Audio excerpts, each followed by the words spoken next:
اعوذ باللہ من الشیطان الرجیم بسم اللہ الرحمن الرحیم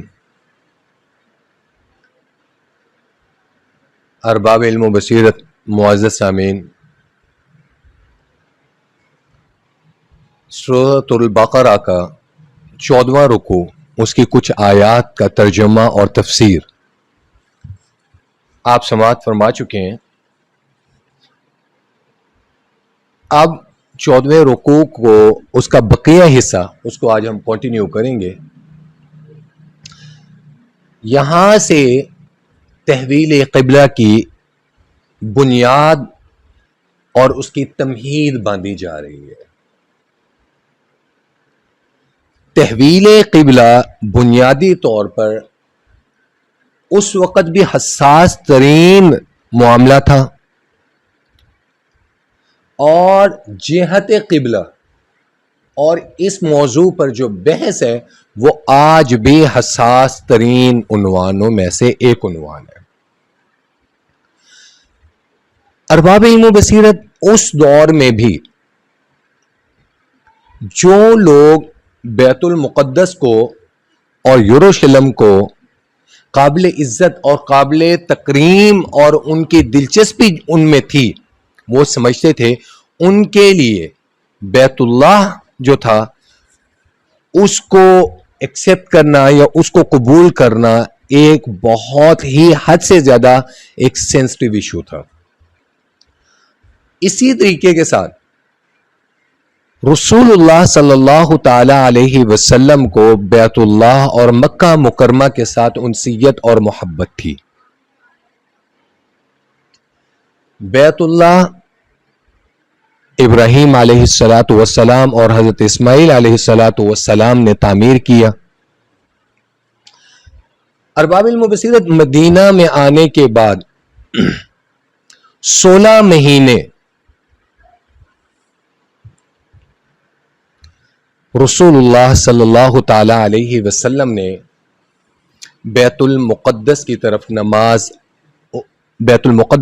رخ کر کے نماز پڑھی، اور پھر اس حکم کے آنے کے بعد رسول اللہ صلی اللہ تعالی علیہ وسلم نے کعبۃ اللہ کی طرف رخ کر کے نماز ادا کی۔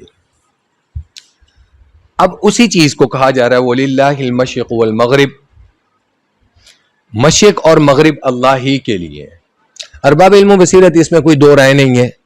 مشرق مغرب شمال جنوب، آسمان زمین، کائنات کی ہر چیز کا ماخذ، ہر چیز کا بنانے والا، کائنات کی ہر چیز کا کارساز، کائنات کی ہر چیز کا خالق، کائنات کی ہر چیز کا بدیع، کائنات کی ہر چیز کا کریشر اللہ رب العزت کی ذات ہے۔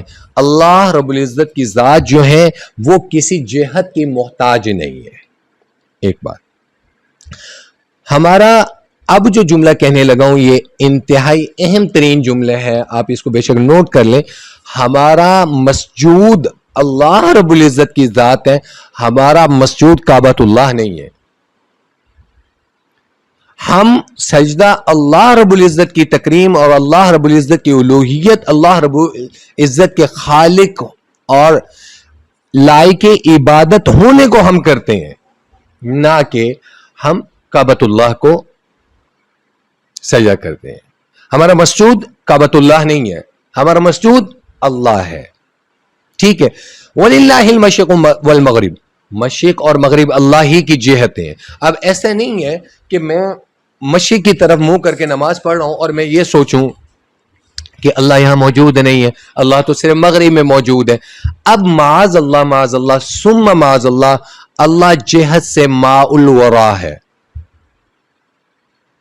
اللہ جہت کے، اللہ کی، اگر اس چیز کو آپ صرف مغرب یا کعبۃ اللہ پہ آپ کنسنٹریٹ کر دیتے ہیں، آپ فوکس کر دیتے ہیں، تو اٹس مین آپ نے اللہ رب العزت کی ذات کو، اللہ رب العزت کی ربوبیت کو، اللہ رب العزت کی الوہیت کو آپ نے لمیٹڈ کر دی ہے کہ اللہ صرف ایک جہت میں ہی محدود ہے۔ یہ نقطہ سمجھ آیا آپ کو؟ اللہ رب العزت کی ذات کسی جہت، کسی مقام، کسی اسپیسیفیکیشن سائٹس کے، کسی اسپیسیفک ایک مقام کے اللہ ان ساری چیزوں سے وراء ماورا ہے. ٹھیک ہے. اور یہ صرف اور صرف اگر دیکھا جائے تو اجتماعیت یا یکسانیت اور امت میں اتفاق اور اتحاد کو پیدا کرنے کے لیے قبلے کا ایک کانسیپٹ ہے. قبلہ ایک چیز ہے بنیادی طور پر. ٹھیک ہے, اللہ کا گھر ہے, مسجدیں اللہ کا گھر ہے. آپ گھر میں عبادت کریں, آپ نو مسلم ہیں, آپ کسی جنگل میں گم ہو جاتے ہیں اور آپ کو سمت کا تعین نہیں ہو رہا, تو اس وقت آپ کیا کریں گے؟ اگر آپ ایک چیز پہ ڈٹرمنٹ ہیں کہ میں نے مغرب کی طرف ہی اور کعبۃ اللہ کی طرف ہی رخ کر کے نماز پڑھنی ہے, تو پھر تو اس کا مطلب ہے آپ نماز ادا نہیں کریں گے. تو اللہ رب العزت کی ذات کو, اللہ رب العزت کی صفات کو, اللہ رب العزت کی شان کو, اللہ رب العزت کی ربوبیت کو اگر آپ صرف اور صرف اسپیسیفائی کر دیتے ہیں صرف مخصوص جہت کی طرف یا مخصوص مقام کی طرف, تو یہ غلط ہے. فَأَيْنَمَا تُوَلُّوا فَثَمَّ وَجْهُ اللَّهِ. پھر آپ لوگ جدھر بھی رخ کرو گے, میں نہیں کہہ رہا, قرآن کہہ رہے ہیں, قرآن نے اللہ کو جہت سے اور مقام سے پاک کر دی ہے. فَأَيْنَمَا تُوَلُّوا فَثَمَّ وَجْهُ اللَّهِ. آپ جس طرف بھی رخ کرو گے, آپ جس طرف بھی منہ کرو گے, اللہ کا رخ ادھر ہی ہوگا. دل کا قبلہ ٹھیک ہونا چاہیے, نیت کا قبلہ ٹھیک ہونا چاہیے. بنیادی چیز اس آیت کا اگر آپ ترجمہ یا تفسیر وہ سننا چاہتے ہیں دو ٹوک الفاظ میں, تو وہ یہ ہے کہ دل اور نیت کا قبلہ ٹھیک ہونا چاہیے. آپ اللہ کو ہر جگہ پائیں گے. ان اللہ واسع علیم, بے شک اللہ بہت بڑی وسعت والے ہیں اور سب کچھ جاننے والے ہیں. وقالوا اتخذ اللہ ولدا, اور ان میں بھی اسپیشلی وہ لوگ جنہوں نے اللہ رب العزت کی ذات کو کسی کا بیٹا بنایا ہوا ہے, تو وہ ان ساری باتوں سے پاک ہے. کچھ لوگوں نے یہ کہا کہ اللہ رب العزت کی ذات بیٹا ہے یا اللہ نے بیٹا بنایا ہوا. قرآن کہتا ہے وقالت الیہود عزیر ابن اللہ, یہود نے کہا حضرت عزیر اللہ کے بیٹے. وقالت النصارى مسیح ابن اللہ, اور عیسائیوں نے کیا کہا حضرت عیسیٰ اللہ کے بیٹے ہیں. معاذ اللہ ثم معاذ اللہ. اور اللہ نے اپنے بارے میں کیا فرمایا؟ قل هو اللہ احد اللہ الصمد لم یلد ولم یولد. ٹھیک ہے, نہ وہ کسی سے, نہ اس سے کوئی جنا ہوا ہے اور نہ وہ خود کسی سے جنا گیا ہے. سبحانہ, پاک ہے اللہ ان ساری چیزوں سے. قل لہ قانتون, کائنات کی ہر چیز اللہ رب العزت کی ذات کی مطیع ہے, فرما بردار ہے. بدیع السماوات والارض, اللہ آسمان اور زمین کا بنانے والا ہے. ارباب علم و بصیرت, اب یہاں پر تین چیزیں ہیں, ابداع اور خلق.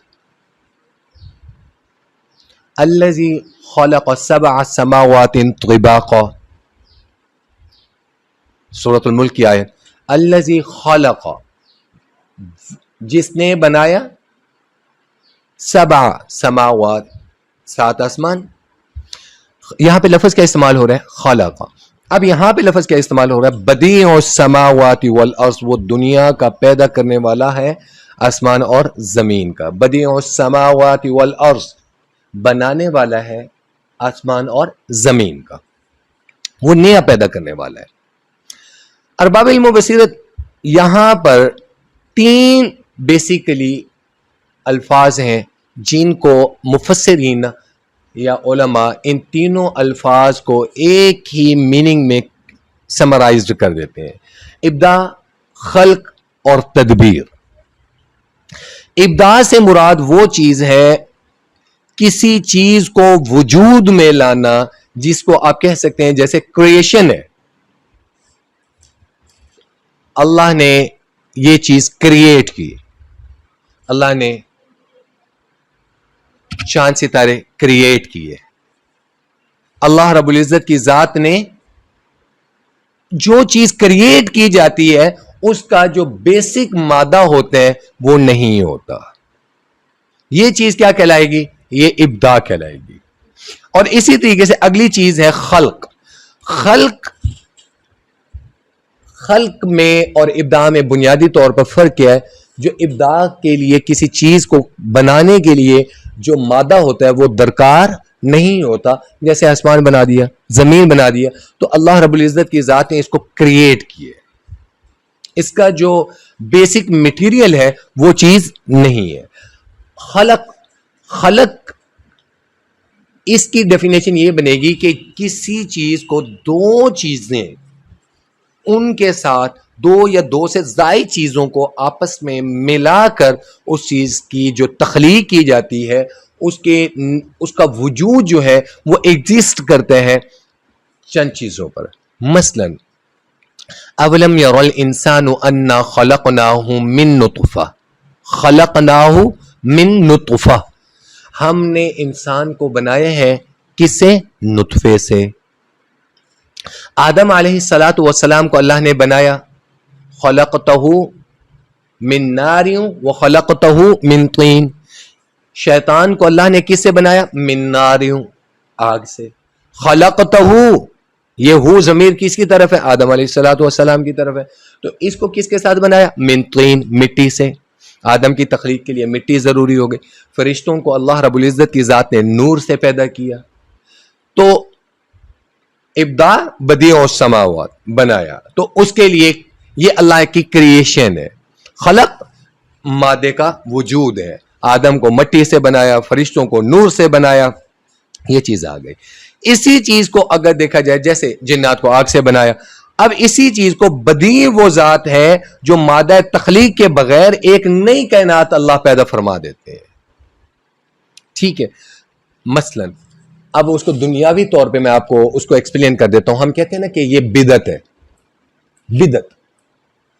بدعت بیسیکلی جو بدعت کی ڈیفینیشن ہے وہ یہ بنتی ہے کہ وہ اچھائی کا کام یا وہ کام اچھائی کا ہو یا برا ہو, کرنے کا ہو یا رکنے کا ہو, جو دین میں رسول اللہ صلی اللہ تعالی علیہ وسلم نے نہ بتایا ہو, صحابہ نے نہ کیا ہو, قرآن میں نہ بتایا گیا ہو, احادیث میں نہ بتایا گیا ہو, اس کو خود سے اچھا کام سمجھ کے کرنا شروع کر دینا, یہ چیز کیا کہلائے گی؟ بدعت. ایک نئی چیز ہے جس کی بنیاد نہیں ہے, بیس لیس ہے. ٹھیک ہے. تو اسی چیز کو, یہ بدی بھی یہیں سے نکلا ہوا ہے. یہ خام خواہ کوئی چیز دین میں شامل کر دینا بدعت کہلاتا ہے.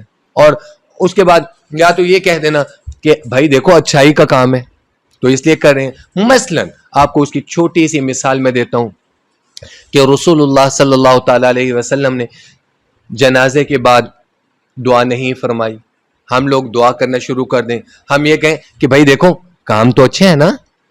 وہ بھائی کام بے شک اچھا ہے, تو جب نبی کریم خاتم النبیین صلی اللہ تعالی علیہ وسلم نے نہیں کیا تو میں کیوں کروں؟ ٹھیک ہے. اسی طریقے سے ایک اور چیز, میں یہ بنیادی طور پہ میں کوئی مسلک کی اختلافات یا میں وہ بیان نہیں کر رہا, میں کوئی فرقہ بندی یا مسلک کی اختلافات میں ان کی وہ بات نہیں کر رہا. میرا وہ ٹاپک وہ نہیں ہے. جو چیز میں آپ کو سمجھانا چاہ رہا ہوں, میں بدعت آپ کو سمجھانا چاہ رہا ہوں. رسول اللہ صلی اللہ تعالی علیہ وسلم کے زمانے میں جو اذان دی جاتی رہی ہے, اس سے پہلے صلاۃ السلام نہیں پڑھی جاتی تھی. صحابہ سے زیادہ تو ہم بڑے عاشق نہیں ہیں نا, یا ہمارے دلوں میں عشق جو ہے, عشق مصطفیٰ, وہ صحابہ سے زیادہ ہے؟ Never ever. صحابہ کا جو رسول اللہ صلی اللہ تعالی علیہ وسلم سے عشق تھا وہ بدنی بھی تھا, عملی بھی تھا, فعلی بھی تھا, اور روحانی بھی تھا. صحابہ رضوان اللہ تعالی علیہ مجمعین جب رسول اللہ صلی اللہ تعالی علیہ وسلم کو جواب دیا کرتے تھے تو کیا کہتے تھے؟ فدا کبھی و امی و روحی, یا رسول اللہ ہمارے ماں باپ کیا ہماری تو روحیں بھی آپ پر قربان ہو جائیں. یہ جان کیا چیز ہے؟ یہ ایک جان کیا چیز ہے؟ ہماری تو روح بھی آپ پر قربان ہو جائے. کیا ہم ان سے زیادہ مدنی کریم سے عشق کرنے والے ہیں, محبت کرنے والے ہیں؟ تو اذان میں اس وقت صحابہ نے یا حضرت بلال نے نہیں پڑھی صلاۃ السلام.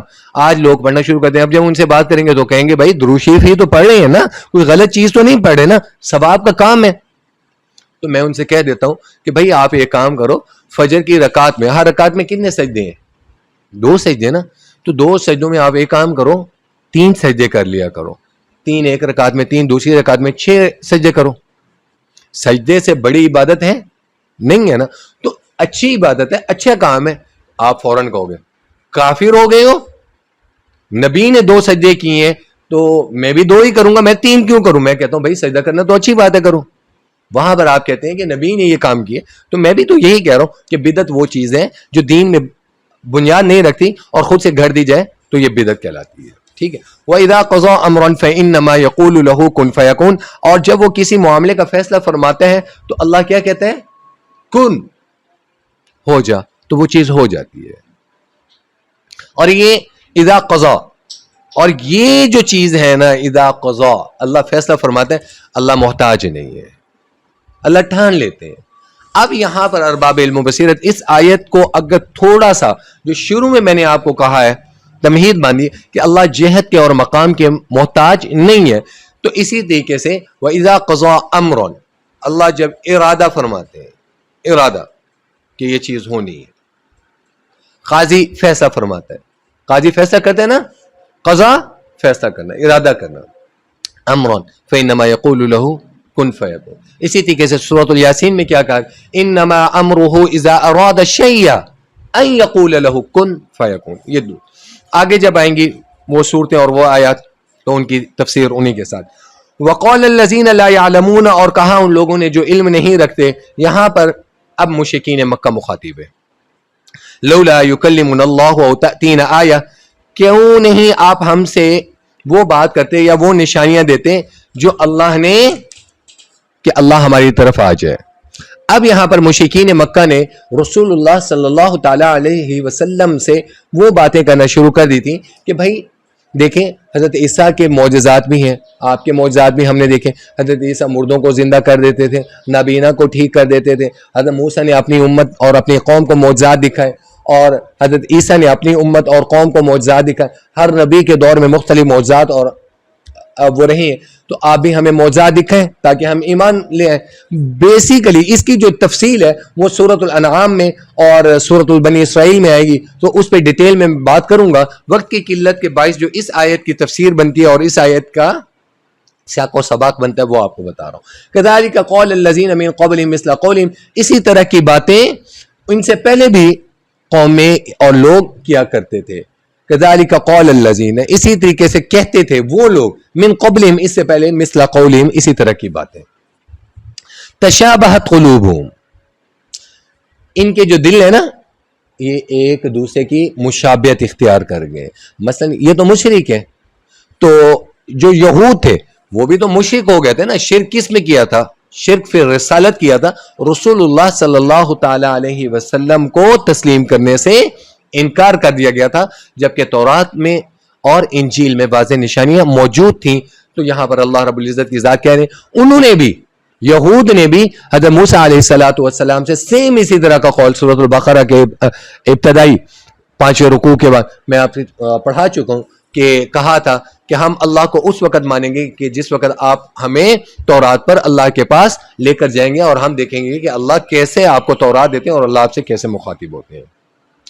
قد بینا الآیات لقوم یوقنون، ہم تو اپنی آیات واضح کر چکے ہیں ان لوگوں پر جو اس پر یقین کرنا چاہیں.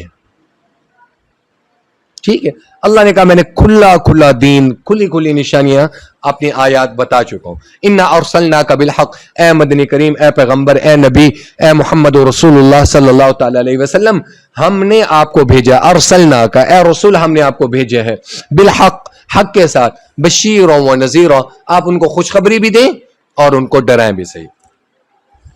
ارباب علم و بصیرت، نبی کا کام، نبی ڈراتا یا خوشخبری کیا دیتا ہے؟ نبی کے بس میں کچھ نہیں ہے. سوری ٹو سے. کیوں؟ اس چیز کی آگے میں آپ کو تفصیل بتا چکا ہوں. نبی کا کام اللہ رب العزت کی ذات کا حکم امت تک، قوم تک، اس قبیلے تک پہنچانا ہوتا ہے.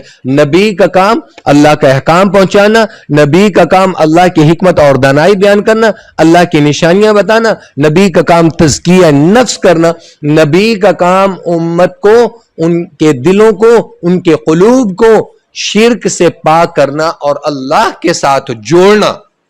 نبی کا بنیادی طور پر یہ کام ہوتا ہے. اور نبی اللہ کی خوشخبریاں بتا کر جو اللہ کے حکم سے ہوتی ہیں، بیکاز آف دیٹ نبی اپنی طرف سے خود کیوں کچھ نہیں کہتا؟ وما ينطق عن الهوى ان هو الا وحی یوحى، مدنی کریم خاتم النبیین صلی اللہ تعالی علیہ وسلم کا ہر فرمان اللہ کی مرضی اور اللہ کی مشیت سے ہوتا ہے. نبی اپنی مرضی سے خود کبھی بھی کچھ نہیں کہتے, اور نبی کا خواب بھی وہی ہوتے. اس پہ ٹاپک آلریڈی میں کر چکا ہوں, قربانی کے مسائل اور قربانی کے احکامات کے ٹاپک سے ہماری ویڈیو موجود ہے. سامعین جو سننے والے ہیں وہ دیکھ سکتے ہیں, اور آپ کو میں پڑھا چکا ہوں. ٹھیک ہو گیا. تو نبی صرف اللہ کے حکم سے بشارت دے گا جنت کی, اور ڈرائے گا اللہ کے عذاب سے, جہنم سے, اللہ کی وعیدوں سے, اللہ کی ناراضگی سے. اور خوشخبری کیا دے گا؟ اللہ کی رضا کی, اللہ کے خوش ہونے کی, جنت کی, اور اس کے انعام و اکرام کی. وَلَا تُسْأَلُ عَنْ أَصْحَابِ الْجَحِيمِ, اے رسول وَلَا تُسْأَلُ, اور آپ سے سوال نہیں کیا جائے گا, عن اصحاب الجحیم, جہنمیوں کے بارے میں.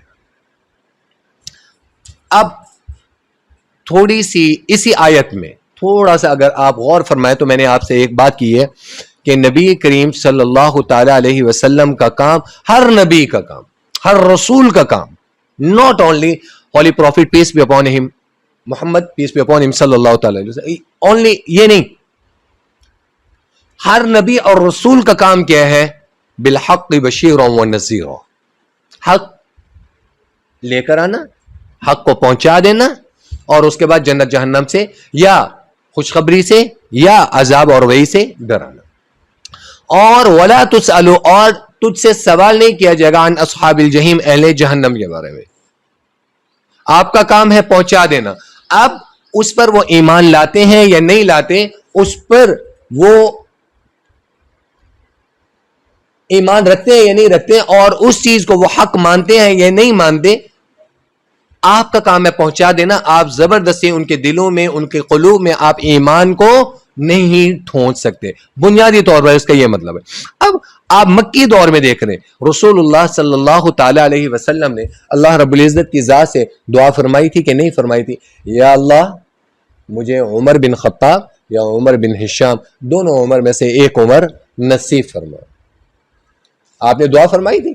اور اسی طریقے سے رسول اللہ صلی اللہ تعالی علیہ وسلم نے مدنی دور میں بھی جو یہودی تھے, بنو نذیر اور بنو قریظہ کے جو یہود کے علماء تھے, ان کے لیے دعا فرماتے تھے کہ اللہ ان کو ایمان والا بنا. بیکاز آف دیٹ, اگر ان یہود علماء میں علماء ایمان لے کر آتے ہیں, علماء اپنی قوم کو, اپنے باقی یہودیوں کو بتا سکتے ہیں کہ رسول اللہ صلی اللہ تعالی علیہ وسلم کی شان, صفات اور آپ کی بعثت کی جو نشانیاں موجود تھیں تورات میں, بتا سکتے تھے. اور اسی طریقے سے نصارہ جو عیسائی تھے, ان کو انجیل میں نشانیاں بتا دی گئی تھی.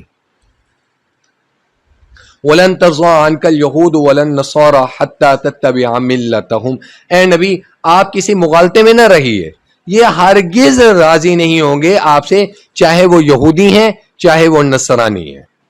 کیوں؟ آپ کا کام وَلَا تُسْأَلُوا عَنْ أَصْحَابِ الْجَحِيمِ, یہاں پر اللہ نے کہہ دیا آپ سے میں نہیں پوچھوں گا یہ جہنم میں کیوں جا رہے ہیں, یا مشرکین جہنم میں کیوں جا رہے ہیں, یا عیسائی جو نصارہ تھے وہ جہنم میں کیوں جا رہے ہیں, یہودی جہنم میں کیوں جا رہے ہیں, منافقین جہنم میں کیوں جا رہے ہیں, اور مشرکین مکہ جہنم میں جو اس وقت آپ کی قوم, آپ کی امت, آپ کے قبیلے میں غیر ایمان تھے, وہ جہنم کیوں جا رہے ہیں. آپ اسے مبرہ ہیں. بیکاز آف دیٹ آپ کا کام کیا ہے؟ اِنَّا أَرْسَلْنَاكَ بِالْحَقِّ بَشِيرًا وَنَذِيرًا. اور اب آپ کے ان کے لیے جتنی بھی دعائیں کرتے رہیں, آپ ان کے لیے جتنی بھی تعویلات کرتے رہیں, آپ ان کو جتنی بھی دعوت دیتے رہیں, یہود اور نصارہ آپ ان کے لیے جتنا نرمی کا پہلو رکھیں, یہ راضی نہیں ہونے والے, یہ ہڈ حرام ہو چکے ہیں. ٹھیک ہے. اور یہود کی نفرت کی بنیاد کیا تھی وہ میں آپ کو بتا چکا ہوں. وہ یہ چاہتے تھے کہ رسول اللہ صلی اللہ تعالی علیہ وسلم جو آئیں گے وہ انہی کی قوم اور انہی کے قبائل میں سے آئیں گے, یہ چیز تھی. اب رسول اللہ صلی اللہ تعالی علیہ وسلم کو کہہ دیا آپ کا کام ہے حق بات پہنچا دینا, آپ کا کام ہے ان کا تزکیہ کرنا, آپ کا کام ہے ان کو حکمت اور دانائی سکھانا, اس کے علاوہ نتھنگ ایلس. یہ راضی نہیں ہوں گے. بس قل ان ھدی اللہ والہدی, آپ کہہ دیجئے ہدایت تو بس اللہ کی ہدایت ہے, جو اللہ نے بتا دیا اللہ نے امر بالمعروف و نہی عن المنکر کا دستور اور کانسٹیٹیوشن بتا دی ہے، یہی ہدایت ہے، اس کے علاوہ کوئی ہدایت نہیں ہے۔ ہر وہ چیز جو اللہ کی اطاعت والی ہو، اللہ کی رضا والی ہو، یہ ہدایت ہے۔ ہر وہ چیز جو اللہ کو ناراض کرتی ہو، وہ اللہ کی ناراضگی ہے۔ وَلَئِنِ اتَّبَعْتَ أَهْوَاهُمْ بَعْدَ الَّذِي جَاءَكَ مِنَ الْعِلْمِ، اے نبی، اے محمد، اے صلی اللہ تعالی علیہ وسلم، اب مخاطب یہاں پر مخاطب ہے، یہاں پہ ورڈ نہیں ہے۔ وَلَئِنِ اتَّبَعْتَ أَهْوَاهُمْ، اگر آپ ان کی خواہشات کی پیروی کریں گے، جیسے وہ یہود اور نصارہ چاہتے ہیں یا مشرکین مکہ جو چیز چاہتے ہیں، اگر آپ ان کی پیروی کریں گے اس علم کے بعد جو آپ کے پاس آ چکا ہے، بعد الذی جاءک من العلم، اس کے بعد بھی جو آپ کے پاس آ چکا ہے۔ آپ کے پاس کیا آ چکا ہے؟ آپ کے پاس کیا آ چکا ہے؟ قرآن۔ آپ کے پاس کانسٹیٹیوشن آ چکا ہے، آپ کے پاس ایک جو شریعت آئی ہے، آپ کے پاس ایک نئی شریعت آئی ہے، آپ کے پاس ایک نئی کتاب آ چکی ہے۔ اس کے باوجود بھی اگر آپ یہ توقع رکھتے ہیں، یہود اور نصارہ سے آپ امید رکھ کر بیٹھے ہیں، آپ یہ ان کی خواہشات کہ وہ آپ کی خواہشات کی پیروی کریں یا آپ ان کی خواہشات کی پیروی کریں، ما لک من اللہ من ولی ولا نصیر، تو نہیں ہوگا اللہ کے مقابلے میں کوئی بھی مددگار اور نہ ہی کوئی حمایتی ہوگا۔ حق کی تلوار اللہ رب العزت کی ذات نے ہمیشہ بالکل اور یہاں رکھی ہے، اور اللہ کا جو فرد ہے، اللہ کا جو عدل ہے، وہ ہر فرد کے لیے الگ الگ نہیں ہے۔ اللہ کا نظام، اللہ کا قانون، اللہ کی کانسٹیٹیوشن وہ انفرادی نہیں ہوتی، وہ اجتماعی ہوتی ہے۔ وہ ایک فرد کے لیے نہیں ہوتی، ایک قوم، ایک قبیلے، ایک امت کے لیے ہوتی ہے۔ ایسا نہیں ہوگا کہ نبی کے لیے کانسٹیٹیوشن اور ہو اور امت کے لوگوں کے لیے اور ہو، اس امت کے جو مالدار لوگ ہوں ان کے لیے اور ہو، ان قبائل کے سرداروں کے لیے اور ہو، اور امت کی جو عام رعایا ہے اس کے لیے اور ہو۔ ایسا نہیں ہوگا۔ اللہ کا جو حکم ہے وہ کلی جزوی نہیں ہے، کلی اطاعت والا ہے، اور کلی قوم کے لیے ہوتا ہے، فرد واحد کے لیے نہیں ہوتا، اور اللہ سے بڑا مددگار کوئی نہیں ہے۔ فَلَن تَجِدَ لِسُنَّتِ اللَّهِ تَبْدِيلًا وَلَن تَجِدَ لِسُنَّتِ اللَّهِ تَحْوِيلًا، اللہ کی سنت، اللہ کے طریقے میں ہرگز کوئی تبدیلی نہیں ہے، اور نہ ہی آپ کوئی ایسا پائیں گے۔ اللہ کا کانسٹیٹیوشن ایک، اللہ کا آئین ایک، اور ایک فرد کے لیے نہیں ہے، ایک قوم کے لیے نہیں ہوگا، ایک شخص کے لیے نہیں ہوگا، پوری امت کے لیے ہو۔ اس پہ جو عمل ہوگا، اس پہ جو امپلیمنٹیشن ہوگی وہ اوور آل ہوگی۔ ایسا نہیں ہوگا قریشیوں کے لیے اور ہو، ہاشمیوں کے لیے اور ہو، عربیوں کے لیے اور ہو، اجمیوں کے لیے اور ہو۔ ٹھیک ہے، یہاں پر بات کرنے کا یہ مقصد ہے۔ الذین آتیناہم الکتاب یتلونہ حق تلاوتہ، وہ لوگ جنہیں ہم نے کتاب دی ہے وہ اس کی تلاوت کرتے ہیں جیسے اس کی تلاوت کا حق ہے۔ ارباب علم و بصیرت، یہاں پر ایک چیز واضح رکھ دیجیے گا، کیا قرآن صرف تلاوت کی کتاب ہے؟ الذین آتیناہم الکتاب، ہم نے ان کو کتاب دی۔ اب یہاں پر میں جو یہ جو اسپیسیفیکیشن ہے، اس آیت کا جو ترجمہ میں بیان کروں گا، میں یہ اوور آل بیان کروں گا۔ الذین آتیناہم الکتاب، وہ لوگ جنہیں ہم نے کتاب دی۔ It is not specially only and only for our Muslims، یہ صرف ہم مسلمانوں کو مخاطب نہیں ہے۔ آتیناہم الکتاب، ہم نے کتاب دی۔ اب یہاں پر کتاب سے مراد سے قرآن بھی ہے، یہاں پر کتاب سے مراد انجیل بھی ہے، یہاں پر کتاب سے مراد تورات بھی ہے۔ تورات اس لیے مراد ہے کہ اللہ نے جب یہود کو کتاب دی تو یہود میں بھی تو اہل ایمان موجود تھے جو منوان اس کی تلاوت بھی کرتے تھے اور اس احکامات پر عمل بھی کرتے تھے۔ اسی طریقے سے نصارہ میں بھی وہ لوگ موجود تھے جو منوان انجیل کی تلاوت کرتے تھے اور اس کے احکامات کو بجا لاتے تھے۔ اب یہاں پر جو ڈیفائن کیا جائے گا کہ اس سے پہلے مدنی کریم خاتم النبیین صلی اللہ تعالی علیہ وسلم کے آنے کے بعد جو پچھلی کتابیں اور پچھلی شریعتیں ہیں وہ منسوخ ہو گئیں۔ اب یہاں پر جو کتاب مراد لی جائے گی، مخاطب امت محمدیہ اگر لیں گے تو کیا لیں گے؟ پھر قرآن لیں گے۔ ٹھیک ہے. یتلونہ حق تلاوتی، اس طرح تلاوت کرتے ہیں حق تلاوتی کہ اس تلاوت کا حق ادا کرتے ہیں. قرآن ایک بڑی جامع کتاب ہے. تلاوت کا بنیادی طور پر جو میں سٹانس یہاں پر اس آیت میں لینا چاہ رہا ہوں کہ یہاں پر جو سٹانس لیا گیا ہے وہ سٹانس ہے تلاوت کا فالو اور نان فالو. کہ آپ نے تلاوت کی، ایک کتاب ہے مثلا پولیس افسر ہے یا وکیل ہے، اس کو پی پی سی پڑھایا جاتا ہے، پاکستان پینل کوڈ پڑھایا جاتا ہے، یا سی آر پی سی ضابطہ فوجداری پڑھائی جاتی ہے. اب وہ کہتے ہیں کہ جی میں نے پڑھ لی ہے، میں اس پہ عمل نہیں کروں گا. تو آپ مجھے یہ بتائیں کیا وہ ایک اچھا تفتیشی بن سکتے ہیں، اچھا آئی او بن سکتے ہیں، اچھا انویسٹیگیشن افسر بن سکتے ہیں؟ Never ever. آپ کہتے ہیں آئین پاکستان، آئین پاکستان کا اطلاق کون کراتا ہے آپ پر، یا آئین پاکستان کا محافظ کون ہے، اس پہ عمل درآمد کون کراتا ہے؟ آپ کا سپریم کورٹ کراتا ہے کہ نہیں کراتا؟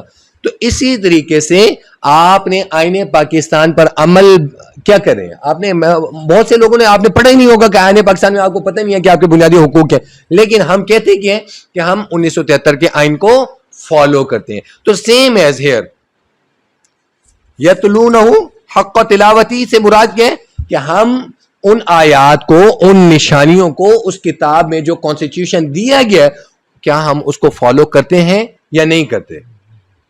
اسی طریقے سے اگر آپ فالو کرتے ہیں، آپ نے قرآن کو امام بنا لیا ہے، آپ نے قرآن کو مقتدا بنا لیا ہے، آپ نے قرآن کو ہدایت کا سرچشمہ سمجھ لیا ہے، آپ نے قرآن کو فرقان حق اور باطل میں فرق کرنے والا سمجھ لیا ہے، تو پھر اس کا مطلب یہ ہے اگر قرآن آپ کا امام ہے، قرآن آپ کا مقتدا ہے، قرآن آپ کی ہدایت ہے، قرآن آپ کی روشنی ہے، قرآن حق اور سچ اور جھوٹ میں، حق اور غلط میں، باطل میں فرق کرنے والا ہے، تو پھر ارباب علم و بصیرت وہ اس وقت ہی کرے گا کہ جس وقت آپ اس پر عمل کریں گے. اللہ کی سنت کو وَلَن تَجِدَ لِسُنَّتِ اللَّهِ تَبْدِيلًا، اللہ کی جو سنت ہے اس کو عمل کریں گے. اللہ کے اس کوڈ آف لائف کو، اللہ کے اس کانسٹیٹیوشن کو سے پڑھ کر مردے بخشوانے نہیں ہیں، اس پر عمل بھی کرنا ہے، اس کو فالو بھی کرنا ہے. اس آیت کا تفسیر، اس آیت کی شان نزول، اس آیت کا مخاطب یہ ہے. اگر قرآن ہے اور اگر اس سے پہلے کی امتوں کو اس آیت کا کیوں، اس آیات میں رکوع نمبر 14 اور 15ویں کا بھی ابتدائی حصہ، یہ زیادہ مخاطب کون ہے؟ اہل یہود ہے اور بنی اسرائیل ہے. اور الذین آتیناہم الکتاب سے مراد اگر آپ لیں گے، اگر اس کو یہود کے پیرائے میں آپ لیتے ہیں، بنی اسرائیل کے پیرائے میں لیتے ہیں تو تورات لیں گے، اگر نصارہ کے پیرائے میں لیں گے تو انجیل لیں گے، اور اگر امت محمدیہ صلی اللہ تعالی علیہ وسلم کو لیں گے تو قرآن لیں گے.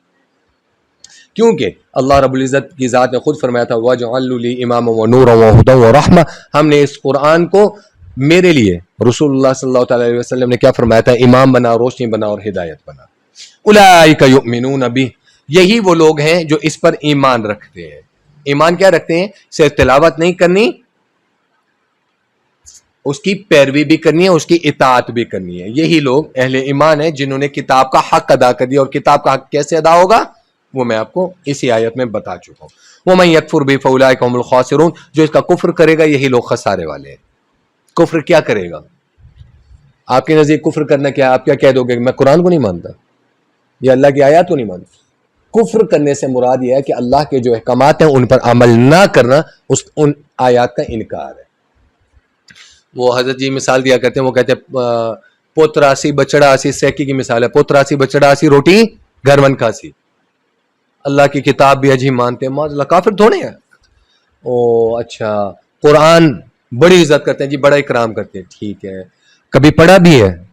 اللہ جھوٹ نہ بلوا، پڑھا نہیں ہے، کیونکہ ہمارا دور نہیں تھا جی پڑھنے والے، پڑھاتے نہیں تھے، غریب لوگ تھے. ایمان بڑا ہے. اچھا، جو قرآن کی تعلیمات ہے جھوٹ سے رکے ہو؟ نہیں، کبھی کبھی بول لیتے ہیں. زکوٰۃ دیتے ہو؟ مال ہے نہیں تو دیں کہاں سے؟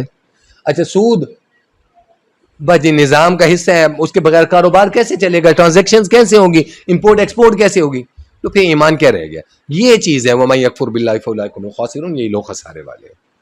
یہاں پر تال میل، علم عمل الفاظ میں تضاد آ گیا ہے، علم ہے عمل نہیں ہے، تو یہی لوگ خسارے والے ہیں۔ اب یہاں پر یا بنی اسرائیل اذکرو، اے اولاد یعقوب، اے بنی اسرائیل اذکرو، یاد کرو نعمتی اللتی انعمت علیکم انی فضلتکم علی العالمین۔ ارباب علم و بصیرت، یہ چھٹے رکوع میں بھی آیت، پھر اسی طریقے سے 47 جوں کہ تو اللہ رب العزت کی ذات بنی اسرائیل کو مخاطب کرتے ہوئے آ رہے ہیں، یا بنی اسرائیل اذکرو، یاد کرو نعمتی اللتی، میری نعمتوں کو جو انعمت علیکم، جو میں نے دی تم پر، وانی فضلتکم، اور تم پر فضل کیا، علی العالمین، اور تمہیں فضیلت دی، بڑائی دی تمام جہانوں پر۔ لیکن اس کے بعد ان کی بڑائی کب ختم ہوئی؟ جب امت محمدیہ صلی اللہ تعالی علیہ وسلم آ گئے۔ ٹھیک ہے، تو واتقوا، ہاں ارباب المبصرہ، سوری ایک اور چیز آپ کو کوٹ کرتا چلوں، میں نے آپ کو کہا تھا کہ 15 رکوع کا ابتدائی حصہ بھی مخاطب یہود ہے، یہاں پر آیت نمبر 122 میں بھی مخاطب یہود ہے۔ واتقوا یوما لا تجزی نفس عن نفس شیئا، اور ڈرو اس دن سے جس دن کوئی جان کسی دوسری جان کے کام نہ آ سکے گی۔ ارباب علم و بصیرت ایک ہی چیز کام آئے گی، اور وہ کیا ہے؟ اعمال صالح، اور اس کے علاوہ یہ بابے، یہ پیر فقیر، یہ ڈھونگی، یہ سب فارغ ہو گئے اس آیت کے بعد۔ میرے نزدیک تو فارغ ہو چکے ہیں، باقی آپ کا ایمان ہے، آپ کی سوچ ہے، میں اپنی سوچ کو کسی پر نہیں ڈالتا، لیکن قرآن کا جو مزاج ہے، قرآن کا جو دستور ہے، قرآن کے جو الفاظ ہیں، اس کے بعد میرے نزدیک تو باب فارغ ہو گئے۔ واتقوا، اور ڈرو اس دن سے، یوم لا تجزی، جس دن جزا نہیں ہوگی، نفس عن نفس شیئا، جس دن کوئی جان کسی دوسری جان کے کام نہیں آ سکے گی۔ تو پھر بابے تو ہو گئے فارغ، قرآن نے بابوں کو کر دیا فارغ، قرآن نے پیروں فقیروں کو کر دیا فارغ۔ میں یہ بات کرتا ہوں، پھر تم لوگ میرے سے اختلاف کرتے ہو۔ پھر مجھے پچھلے دنوں ایک کمنٹ آیا ہوا تھا، تو میں حضرت علی کی شان، فضائل اور مناقب بیان کر رہا تھا، تو ایک بندے نے مجھے کمنٹ لکھا ہوا تھا، اگر اگر عقل کہیں بٹ رہی ہوتی تو میں آپ کو ضرور بھیجتا۔ تو میں نے اس کو ریٹرن میں ایک ہی جملہ کہا، میں نے کہا بھائی جب مل جائے کوئی ذریعہ، آپ کو پتہ چل جائے تو مجھے بھیجیے گا ضرور۔ میں یہ بات کرتا ہوں، میں سیدھی بات کرتا ہوں، میں قرآن کی بات کرتا ہوں، تو لوگ کہتے ہیں جی عقل بٹ رہی ہوتی تو آپ کو بھیجتے ضرور۔